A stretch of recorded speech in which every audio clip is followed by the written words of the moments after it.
bienvenidas, bienvenidos a este programa de la Escuela Judicial Electoral, del Tribunal Electoral, del Poder Judicial de la Federación.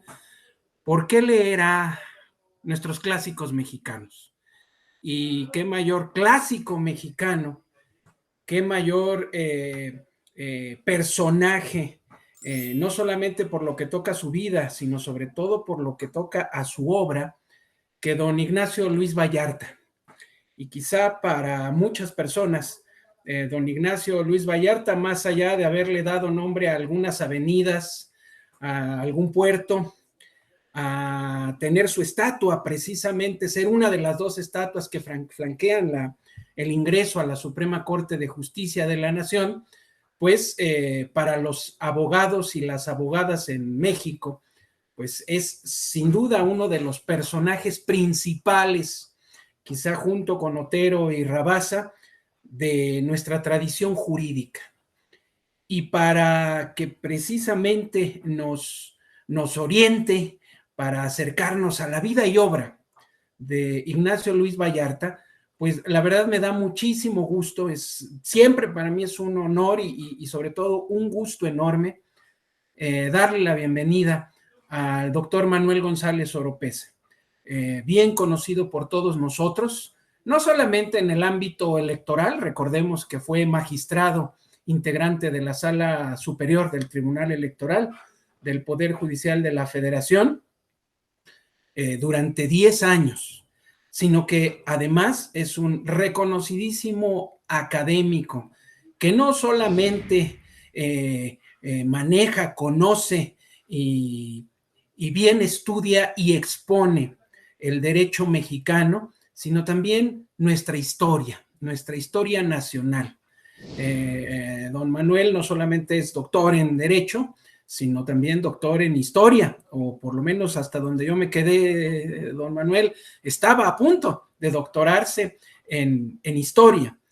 Y esta doble vena del doctor González Oropeza, pues le ha permitido acercarse a, insisto, este gran personaje, no solamente desde la perspectiva de su producción jurídica, sus resoluciones judiciales, sino también las vicisitudes de la vida de este personaje decimonónico mexicano que, como todos los personajes decimonónicos, pues tuvieron grandes experiencias, grandes aventuras, de las cuales don Manuel pues seguramente nos compartirá algunas, sobre todo para, insisto, motivar que aquellos que tenemos también esa pasión por el estudio del derecho y de la historia, pues nos acerquemos y releamos a, como dije en el principio, nuestros clásicos mexicanos.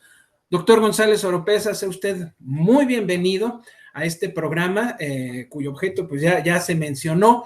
Y bueno, qué mejor manera de acercarnos a la vida y obra de don Ignacio Luis Vallarta, que pues a partir precisamente de su propia experiencia, doctor, cómo surge su interés, su pasión, pues su gusto por adentrarse no solamente en el siglo XIX mexicano, que usted tiene también obra bastante profusa en torno al derecho mexicano en el siglo XIX, particularmente en el caso de Vallarta. Sea usted muy bienvenido, doctor. Muchas gracias, Carlos, por esta presentación, siempre tan atenta y profusa. Les tengo que decir que la pasión por la historia del derecho me ha servido para los que están escuchando, que no sé cuántos, pero parece que va a ser diferido este programa, para plantear argumentos en el foro mexicano. Los grandes episodios de la cultura jurídica mexicana, de la historia del derecho, son episodios y argumentaciones llevados a cabo por litigantes o en resoluciones judiciales que son muy poco conocidas. Y cuando uno las lee, no entiende por qué son poco conocidas, porque son argumentos muy claros, contundentes, Hay que recordar que en materia constitucional, por ejemplo, o de derecho público, nuestra constitución es prácticamente la misma que en 1857, a pesar de que se han esforzado muchos políticos por dejar su impronta y reformarla continua y profusamente. La verdad, en esencia, las instituciones que tenemos son en el fondo muy parecidas, similares a las constituciones del siglo XIX.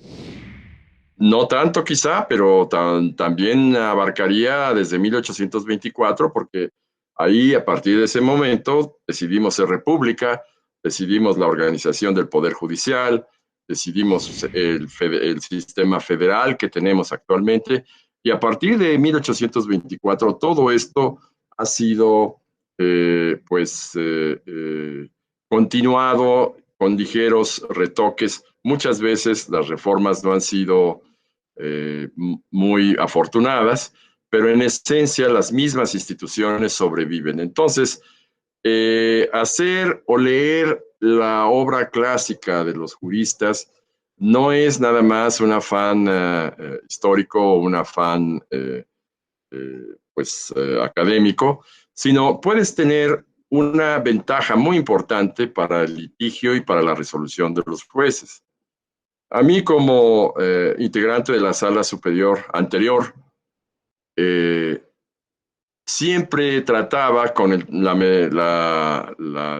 digamos, el tiempo encima. Como saben ustedes, son tiempos muy apresurados del Tribunal Electoral.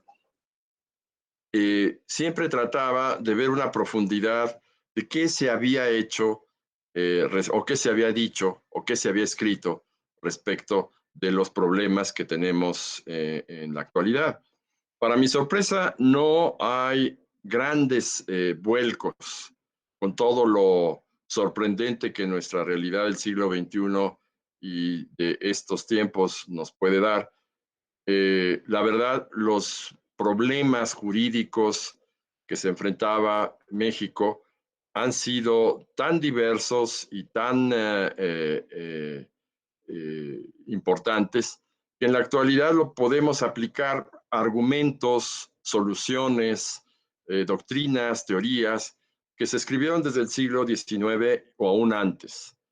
Entonces es un instrumento de trabajo, no nada más una especie de retórica histórica, académica, sino es un instrumento de trabajo conocer lo que los grandes juristas mexicanos eh, dejaron para el futuro.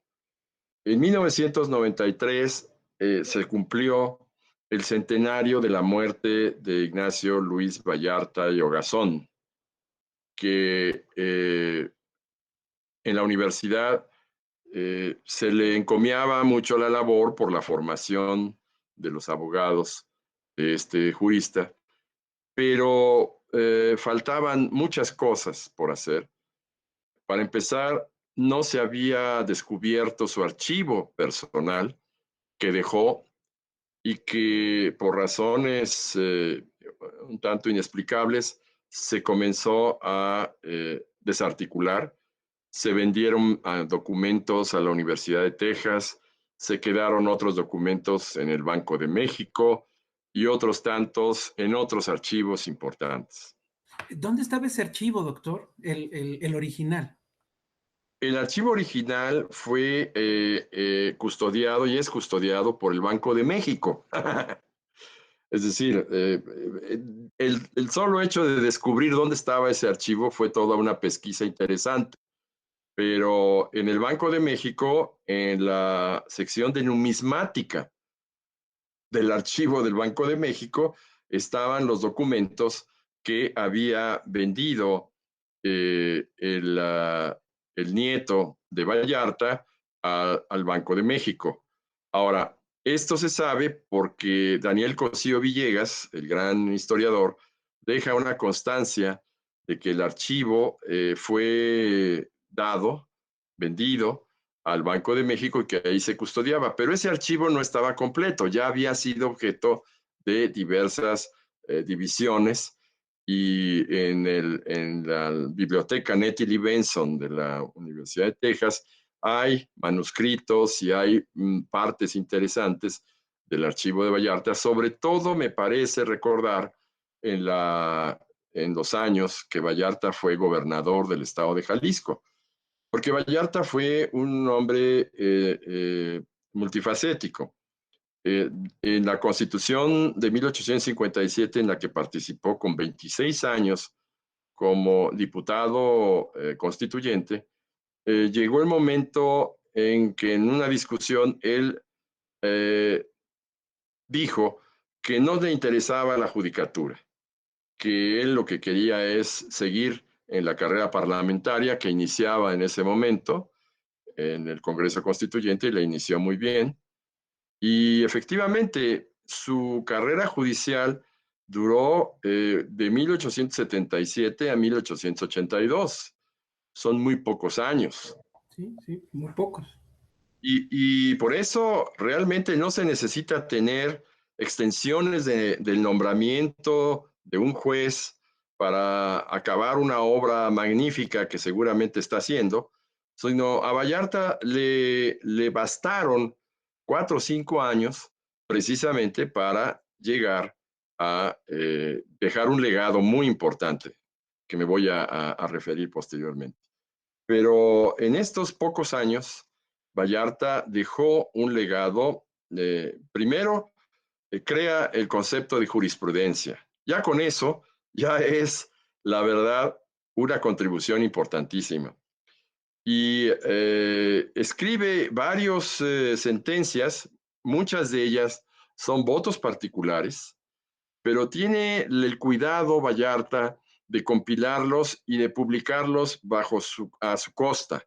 Bajo su peculio se publicaron los votos de Vallarta, que son muy conocidos porque han estado reimpresos y de alguna manera puestos en circulación por la biblioteca Porrúa, pero también lo que se conoce es una obra que escribió sobre el juicio de amparo y el writ of habeas corpus, porque estaba convencido que el derecho en general y en particular el derecho mexicano no podía desarrollar sus instituciones sin una visión comparativa. Y la visión comparativa que tenía obviamente era en los Estados Unidos. Aunque el rito habeas corpus viene del siglo XVII de la Gran Bretaña, en Estados Unidos se adapta y existe todavía en ese país esa acción que así se puede traducir el término de writ, de habeas corpus. Entonces, pero Vallarta, fuera de esos votos, dejó una obra escrita muy importante que se descubre en los registros de su archivo personal. El archivo personal fue publicado por la Suprema Corte de Justicia después de exhumar y hacer una pequeña selección porque en el archivo no había sido realmente sistematizado. Su hijo Alejandro Vallarta sistematizó parte de los documentos, pero faltaba todavía una sistematización más integral. Entonces, de ese archivo se tomaron la documentación y se publicó por la Suprema Corte en 5 volúmenes de gran formato, muy importante, hacia 1993-1994. Se pueden encontrar las cartas, documentos, opiniones que guardaba el archivo de Vallarta y que todas son muy valiosas. Incluso sus cartas personales son muy emotivas porque él tenía un cariño muy especial a su familia, a su esposa, Francisca León, y, por ejemplo, en el episodio en donde Vallarta presenta su candidatura al Senado de la República en 1876, donde Sebastián Lerdo de Tejada bloqueó el ascenso de Vallarta porque lo veía como un competidor muy importante. Lerdo de Tejada, bueno, fue un político ilustre, pero no tenía la altura intelectual de Vallarta. Sabía bien que si Vallarta brillaba en el Senado, él iba a ser futuro presidente de México. De hecho, Vallarta se presentó en 1879-80 a las elecciones presidenciales. En ese momento no había partidos políticos.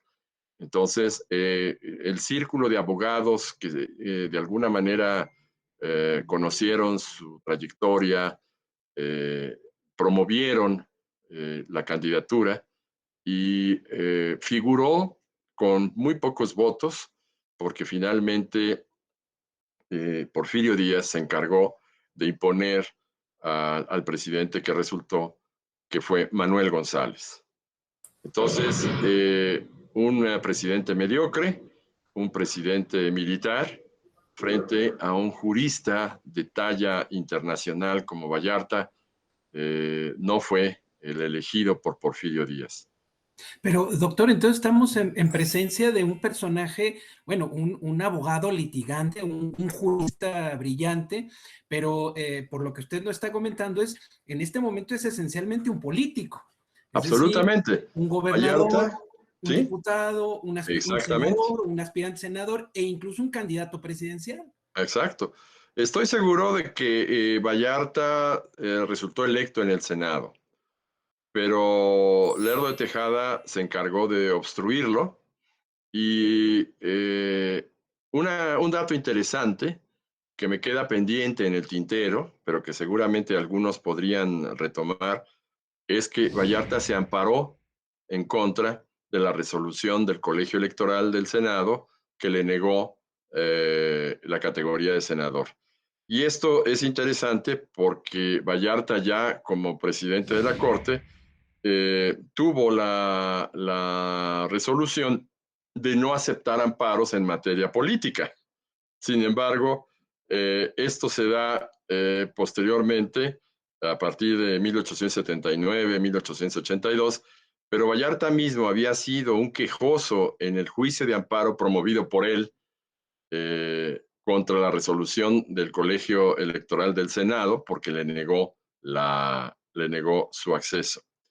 Entonces, toda esta riqueza política, jurídica, académica que tiene Vallarta, plasma perfectamente bien su obra. Su obra a partir de 1993 se empieza a reeditar, a compilar. La primera es el archivo inédito de Vallarta por la Suprema Corte de Justicia, pero hay otras obras que, por ejemplo, la Universidad Nacional se encarga de publicar con motivo del fallecimiento, del centenario del fallecimiento de Vallarta, donde en su archivo compilamos los documentos interesantes en el momento de la muerte de este gran jurista. Y estos documentos formaron un libro en honor de Vallarta en 1993 por la Universidad Nacional.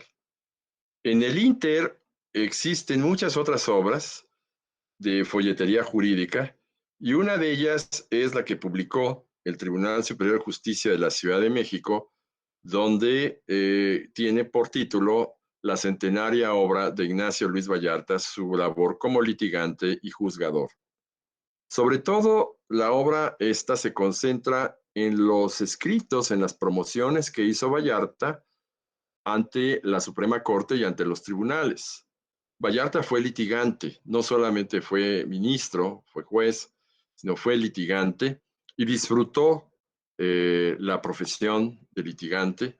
Entre las promociones que tuvo, destaca la promoción como asesor de Antonio Lozano en el amparo de 1870 y que está contenida la segunda volumen de esta obra publicada por el tribunal y que está a la venta seguramente en el tribunal, porque es aquí donde Vallarta en 1870, antes de llegar a la Suprema Corte, antes quizá de participar como candidato a puestos políticos, hace una defensa contra el secuestro de los bienes de Antonio Lozano, que está prohibida por la Constitución desde 1857, ya que se incautaron todos los bienes de este personaje que había propiciado una revuelta contra un gobernador de la época, incluso contra el gobierno federal de Benito Juárez. Pero Vallarta, como litigante, aunque fue asesor de Benito Juárez, pues llegó a ocupar la cartera de secretario de Gobernación en algún momento. Como asesor, como litigante, funge verdaderamente como un abogado patrono espectacular.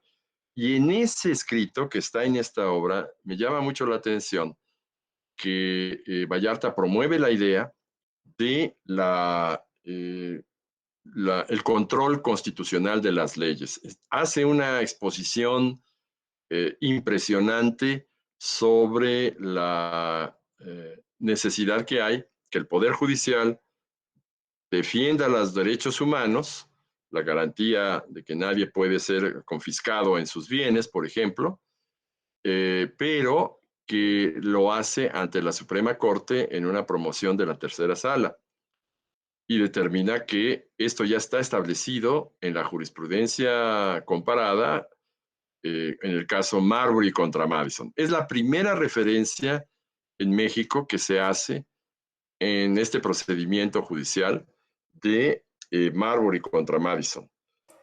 De tal manera que, perdón. En ese caso, doctor, digo, lo que usted está mencionando, lo que alcanzo yo a notar o a percibir es que como litigante, por un lado, digamos, Vallarta postuló diversas ideas que como juzgador, en buena medida, pues Claro, llevó a cabo o plasmó en sus votos o en sus sentencias.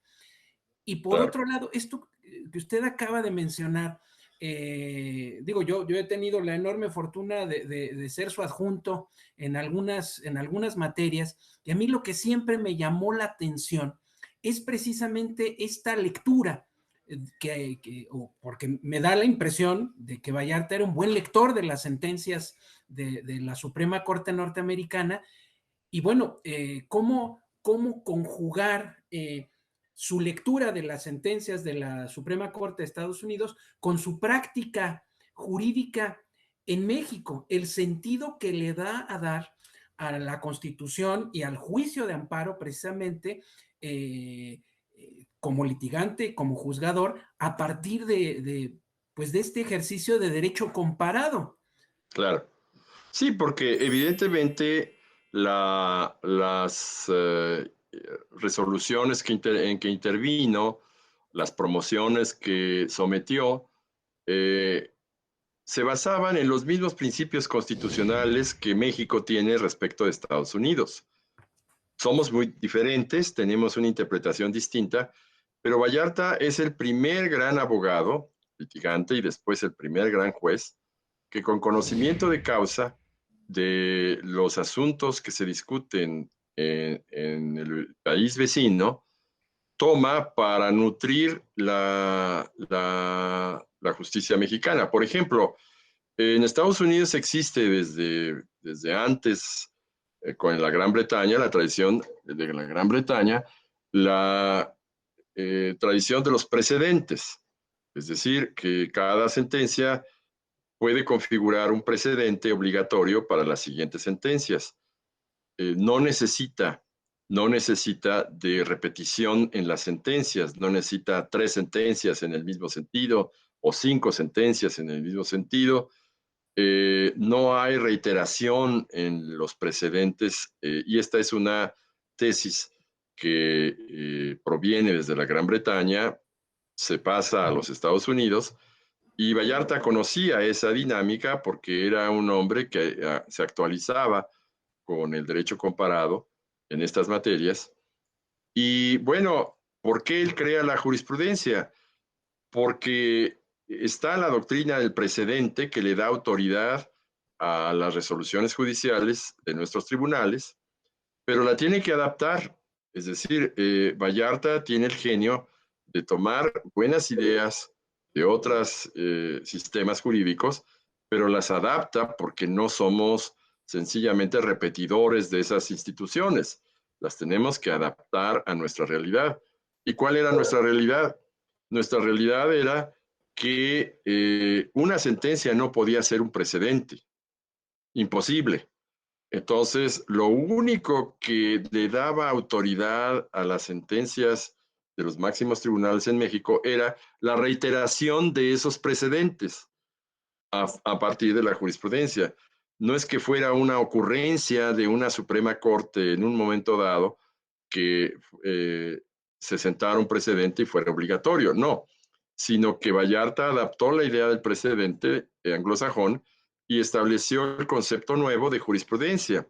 Y lo estableció gracias a que el secretario de Justicia de la época, Ignacio Mariscal, que es otro gran jurista de nuestro país, le encargó la formulación de un proyecto de ley para la organización judicial en 1882. Entonces, viendo la experiencia de Vallarta, en ese año Vallarta salía de la Suprema Corte y no quería saber ya nada prácticamente por la decepción que tuvo con Porfirio Díaz de haber impuesto al candidato a la presidencia. Esto es una interpretación mía, pero estoy seguro que así se puede entender. Y en consecuencia se dedica a la vida práctica, al litigio y a la formulación de dictámenes y proyectos. Mariscal le encarga el proyecto de la ley judicial en 1882 y él ve que la manera de formar precedentes obligatorios es a través de la reiteración de las resoluciones para demostrar la legitimidad del Poder Judicial respecto de un criterio jurídico. Y así se crea la jurisprudencia. Entonces, sí, Vallarta realmente tiene una gran contribución y vale la pena leerla. Ya ahora están, en mi opinión, compiladas las resoluciones, no solamente los votos que él dejó con su peculio publicados, sino con las obras que la Suprema Corte en 1993 publicó sobre el archivo. En el archivo no son documentos de archivo solamente, sino que también se reproducen dictámenes o escritos, estudios sobre temas jurídicos. Está la compilación en 2 volúmenes de los documentos de Vallarta como litigante y otros libros que se han ido publicando respecto de Vallarta. No solamente en materia judicial, incluso, porque como decía, él fue un hombre realmente universal. Antes de ser ministro de la Suprema Corte, era secretario de Relaciones Exteriores en México. Y él entabló discusiones interesantes para la defensa de la soberanía del país frente a la Gran Bretaña y frente a otros países que seguían imponiendo sus intereses. Entonces, tiene en ese periodo estudios o escritos respecto del tratado, la interpretación del tratado de extradiciones, por ejemplo. Y defiende Vallarta la posición de México en esta materia y es una fuente muy importante de consulta en materia de derecho internacional. Él incorpora la doctrina de Bluntschli, que es un jurista suizo, que se traduce en 1879 su obra al español sobre los principios de derecho internacional. Entonces, bueno, tanta obra en tan poco tiempo nos hace pensar que primero es digno de acercarse a alguno de los escritos de Vallarta.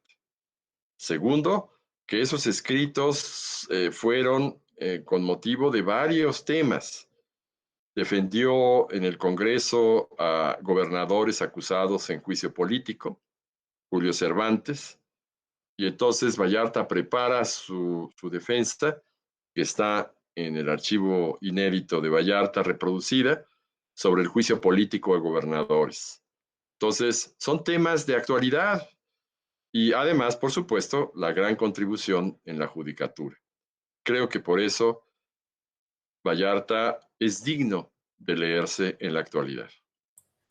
Sin duda, bueno, hay que decirlo, usted ha mencionado, doctor, varias obras relacionadas precisamente con esta compilación, sistematización y divulgación de los escritos de Vallarta y pues se tiene que decir en los tres casos, y estoy pensando en el archivo inédito de Vallarta publicado por la Suprema Corte, los dos tomos publicados por el Tribunal Superior de Justicia del entonces Distrito Federal, sobre Vallarta como litigante y la famosa centenaria obra de Vallarta como gobernador de Jalisco, solo por mencionar estos tres enormes libros y enormes en el doble sentido de la palabra, pues son de su autoría. Bueno, usted es quien se ha metido a los archivos, los ha sistematizado y bueno, ha divulgado precisamente facetas, digamos, o escritos no tan conocidos o desconocidos, de hecho, de Ignacio Luis Vallarta, que como bien menciona usted, se convierte por los temas y por la manera como abordó esos temas, pues en un referente contemporáneo, independientemente de su vida, digamos, del momento en el que vivió, pues es una obra que perdura.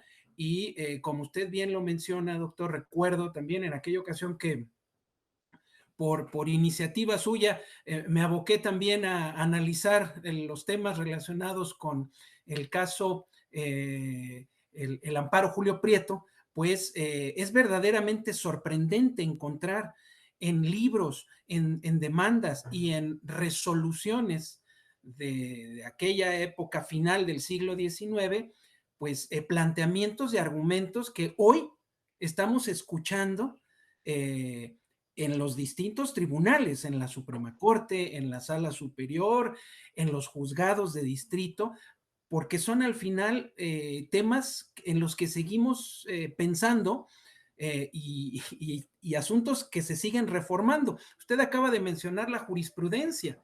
Y bueno, se acaba de publicar de manera reciente esta modificación para crear lo que se denomina la jurisprudencia por precedentes, precisamente con una sola decisión de la Suprema Corte, funcionando en pleno o en salas, y que en buena medida nos lleva a, dirían por ahí, regresar a lo básico. Y aquí lo básico es la obra de dos personajes que usted mencionó, por un lado Vallarta y por el otro Ignacio Mariscal, esta dupla que formaron verdaderamente productiva.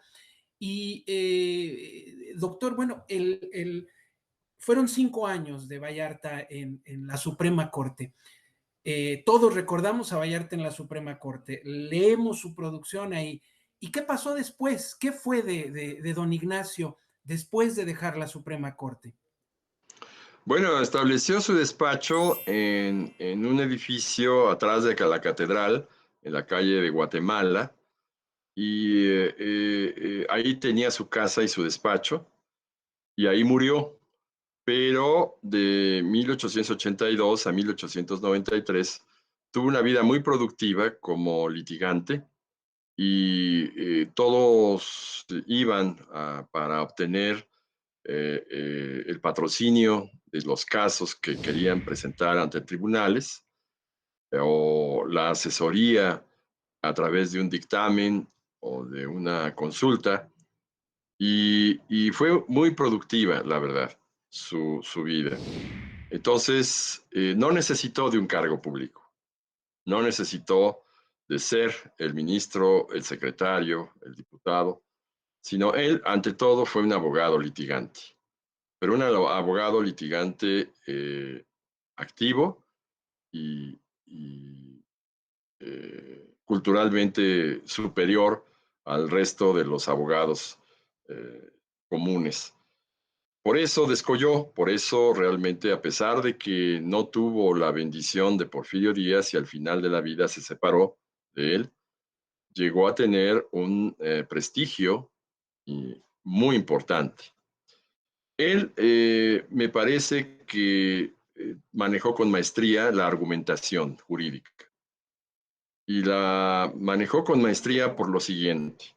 Cuando ve uno de los votos de Vallarta, en el caso Salvador Dondé de 1882, Vallarta tiene una característica. Decide en contra del juicio que se implantó en Campeche por la falta de legitimidad del gobernador de Campeche y por en consecuencia la nulidad en el nombramiento del secretario de Finanzas del Estado, que a su vez le exigía el pago de algunos impuestos a Salvador Dondé, ciudadano en el Estado. Lo hace y ahí describe la teoría de no justiciabilidad de las cuestiones políticas, porque Vallarta estaba convencido de que no procedía el juicio de amparo para investigar la legitimidad de un funcionario electo popularmente. Desde ese punto de vista, la justicia electoral se ha despegado de la teoría de Vallarta y ha tenido otro rumbo muy eficiente. Pero en su momento, lo que dijo Vallarta, basado en una resolución de la Corte de Estados Unidos también, pues convenció, pero no conforme con eso, sabiendo que iba a tener muchos cuestionamientos, agrega en el propio voto el alegato del defensor de Salvador Dondé ante la Suprema Corte íntegro. Y bueno, el defensor en este caso fue ni más ni menos que Jacinto Pallares. Entonces, la honestidad intelectual de un ministro, de un personaje como Vallarta, se evidencia por el hecho de decir, aquí está mi argumentación y aquí está la contraargumentación. Ustedes decidan. Eso no es habitual.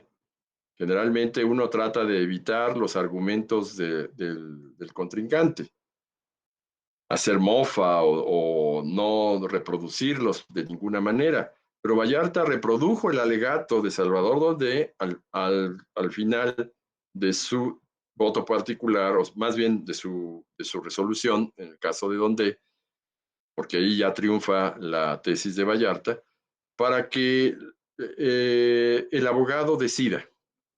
Y eso me parece la última manifestación intelectual de Vallarta, que pone no nada más su punto de vista, sino que también permite a los otros exponer su punto de vista. Y el abogado tenía que decidir. Y bueno, lo hizo con tal contundencia que su tesis, en el caso de 1882, continúa hasta que a fines del siglo XX México tiene que adaptar una justicia electoral. Entonces, allí me parece que es un episodio muy propio, intelectualmente honesto, de un gran jurista como es Vallarta. Ahora, claro, cuando uno lee la resolución de Vallarta y uno lee el alegato de Pallares, la verdad, a mí me pasó, no sabía qué decir. Es decir, tanto uno como otro eran brillantemente expuestos y convencían. Entonces tenía que volver uno a leer nuevamente los dos escritos para por lo menos entender cuál era la argumentación de Vallarta sobre Pallares.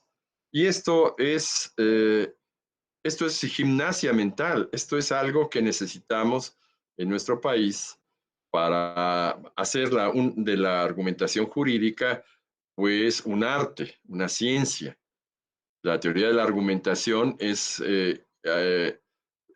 poner un argumento a favor, poner en contra, sopesar los dos, llevar los análisis, detallarlos y llegar a una solución. Esa característica la tuvo Vallarta siempre. Ve uno en sus votos que no son votos de cientos de páginas, Ahora los tribunales tienen la moda de escribir cientos de páginas. No, los votos son concisos, se satisfacen unas páginas, algunas veces son prolijos, pero son los menos, y la mayoría entiende uno claramente cuál es la argumentación que hay detrás de esa resolución. Vallarta desmenuza los argumentos del litigante, los va paso por paso desmenuzando. No utiliza una retórica judicial que muchas veces confunde.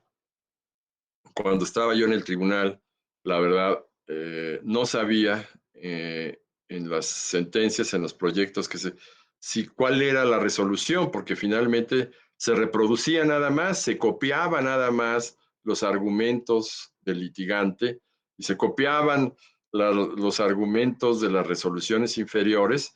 Y entonces ahí con copiar todas estas argumentaciones ya pasaban 500 páginas. Y la resolución tenía, al final, recordarás, Carlos, las últimas 50 páginas, ¿no? Entonces, estaba yo leyendo la crónica de todas las argumentaciones, pero no estaba yo leyendo la refutación a esas argumentaciones o la refutación o la confirmación a las resoluciones de tribunales de otros ámbitos. Entonces, lo que importa en una resolución es la refutación, desmenuzar la argumentación del litigante, desmenuzar la argumentación dada por el tribunal y sin necesidad de reproducir más que, digamos, algunas líneas para no traicionar la terminología utilizada, pues ir al fondo del asunto y argumentar o contraargumentar perfectamente bien por qué no adoptamos una argumentación o por qué no adoptamos la argumentación anterior. Es todo un trabajo lógico, metodológico muy importante. No es político. No puede ser reducido a un debate político, porque el debate político es más bien de palabras. Puede haber argumentos, pero los argumentos no son tomados seriamente para decir sí o no, sino sencillamente para pues, utilizarlo como peldaño para una retórica brillante y una oratoria. Entonces, la verdad, el arte de litigar, el arte de argumentar, la jurisprudencia que crea Vallarta es algo excepcional y me parece que el lector no solamente aprenderá los puntos que trata el caso en cuestión, sino que lo tomará como un manual de metodología, de argumentación, para poder desarrollar sus propios temas. En otras Todo esto y palabras, más podemos seguir hablando, mi querido Carlos. sin duda, doctor, pero con esto que usted acaba de mencionar, pues creo que el mensaje es claro, o por lo menos yo lo tengo muy claro. A partir de lo que usted nos acaba de decir, doctor, en Vallarta no solamente es el fondo, sino Claro, también la forma. Es claro. decir, no solamente cuenta tener razón, sino saber exponerla. Exacto. Y con lo que usted nos acaba de compartir, pues por eso Vallarta es un clásico, no Claro, solamente por la brillantez de sus ideas, vamos, propuestas que al día de hoy están vigentes en el claro. foro y en la judicatura mexicana, sino también por, como usted acaba de decir, la manera de exponerlas, lo que implica también, como usted lo mencionó, la sinceridad o la honestidad intelectual de reconocer en no pocas ocasiones, pues la misma brillantez de quienes litigaban ante él o contraargumentar las propuestas. Digo, solo por mencionar ahí el tema de la doctrina de la incompetencia de origen y cómo precisamente con buenos argumentos Vallarta pues la combatió y al final derrotó, y al día de hoy, pues todavía hoy vivimos o experimentamos esta doctrina de Vallarta de la improcedencia del juicio de amparo en materia política, y eso da como resultado, usted lo acaba de mencionar también muy bien, que a finales del siglo XX, pues en México hayamos construido o empezado a construir nuestra propia justicia electoral. Sin duda, doctor, ha sido pues un gusto escucharle pues esta exposición en torno a Vallarta, y estoy seguro porque evidentemente quedan muchas cosas en el tintero, como usted lo acaba de decir, doctor. Yo de hecho ignoraba que Vallarta había promovido ese juicio de amparo en contra de su no elección, digamos, para el Senado. Y bueno, al quedar tantas cosas en el tintero, ojalá en breve podamos retomar esta conversación en torno a uno de nuestros principales clásicos. ¿Algo más, doctor, que nos quisiera compartir para cerrar ya esta primera sesión, digamos, de Vallarta? Bueno, no podemos juzgar a un personaje que tiene más de un siglo con la visión y la necesidad moderna. Y reconocemos en Vallarta que, bueno, algunas de sus tesis ya no son aplicables, pero la mayoría lo son. Todavía sigue siendo un ejercicio válido de argumentación. Entonces, no descalifiquemos a un gran personaje como Vallarta porque no aceptaba el juicio de amparo para las cuestiones políticas. De hecho, bueno, puede ser que en el futuro en México vean a nuestra realidad muy rara, porque cómo es que teniendo el juicio de amparo no lo utilizamos para las cuestiones políticas y tuvimos que crear otros procedimientos, el juicio de protección de derechos políticos, por ejemplo, que es lo mismo que el amparo, y otros tribunales fuera de la Suprema Corte, y quizá en algún momento se vayan a unificar. Entonces, yo veo que es una evolución interesante de nuestro derecho. Las personas que hagan eso van a ver con rareza la actuación de nuestra generación para hacer cosas distintas sobre algo que debe de ser unificado. Que los derechos políticos no son derechos humanos, por supuesto que son derechos humanos, claro que sí, pero claro, el tiempo de Vallarta para desempeñar esta función no estaba realmente en la condición para aceptarlo. Entonces, el personaje es producto de su circunstancia. Y dentro de las circunstancias que le tocaron a vivir a Vallarta, creo que él tuvo una brillantez y un empuje que es poco común en esa generación y en la actual. Por eso no hagamos un juicio de valor descalificando a un personaje por estos errores que en el caso de Vallarta siento que son pequeños. Al contrario, sus errores nos ayudaron a aprender y a seguir adelante. Entonces, esa es la valía de un gran autor como el jalisciense, eh, nacido en Mascota, un poblado de Jalisco, eh, y que, bueno, merece la pena conocerlo. Ya lo creo que sí, doctor. Y qué mejor que hacerlo a partir precisamente, o rehacerlo en muchos casos, a partir precisamente de esta enorme y gratísima invitación para releer a Vallarta o acercarnos quizá en algunos casos por primera ocasión a este gran clásico mexicano. Muchísimas gracias por esta conversación, doctor.